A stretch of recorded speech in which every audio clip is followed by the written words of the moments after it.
আসসালামু আলাইকুম। বিসমিল্লাহির রহমানির রহিম। আলহামদুলিল্লাহি রাব্বিল আলামিন ওয়াসসালাতু ওয়াসসালামু আলা সাইয়্যিদিল মুরসালিন।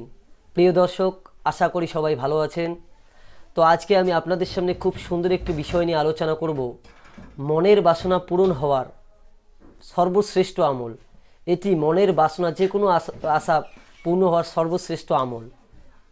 তো অনেকেই আছেন নানান আশা আকাঙ্ক্ষা নিয়ে আছেন, কিন্তু পূর্ণ হচ্ছে না। শত চেষ্টার ফলেও পূর্ণ হচ্ছে না। যদি শত চেষ্টার ফলেও পূর্ণ না হয়, তাহলে এই আমলটি আপনাদের জন্য। আপনাদের কারো চাকরি বাকরির আশা, কারো ব্যবসা বাণিজ্যের আশা, কারো পড়াশোনার মধ্যে ভালো রেজাল্টের আশা, নানান জনের নানান রকম আশা। যদি নানান জনের নানান রকম আশা যে কোনো আশায় থাকুক, এই আমলটি করলে সে আশা পূরণ হয়ে যাবে। কিন্তু এটি নাজায়েজ কাজে ব্যবহার করবেন না। এটি একমাত্র বৈধ কাজের জন্যে জায়েজ। এটি নাজায়েজ কাজে ব্যবহার করবেন না, নচেত আপনার ক্ষতি হতে পারে। এই আমলটি করতে গেলে শুরুতে আপনাকে একবার দরুদ শরীফ পাঠ করবে এবং শেষে একবার দরুদ শরীফ পাঠ করবে।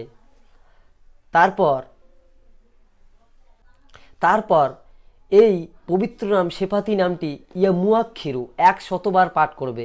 অর্থাৎ প্রথমে একবার দরুদ শরীফ পাঠ করবে, তারপরে 100বার ইয়া মুয়াক্ষিরু এইটি পাঠ করবে, তারপর আবার একবার দরুদ শরীফ পাঠ করবে।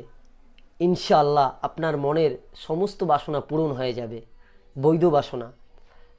তো এই আমলটি করার নিয়ম, এই আমলটি নামাজের শেষে করতে হবে। যে কোনো নামাজের শেষে করতে পারেন, তাহলে ফল ভালো পাওয়া যাবে। আমলটি যদি আপনাদের ভালো লেগে থাকে, তাহলে আমার চ্যানেলটি সাবস্ক্রাইব করুন। আর যদি বেশি ভালো লেগে থাকে, তাহলে বন্ধু বান্ধবদেরকে শেয়ার করুন, যাতে সবাই এই ভিডিওটি দ্বারা উপকৃত হতে পারে।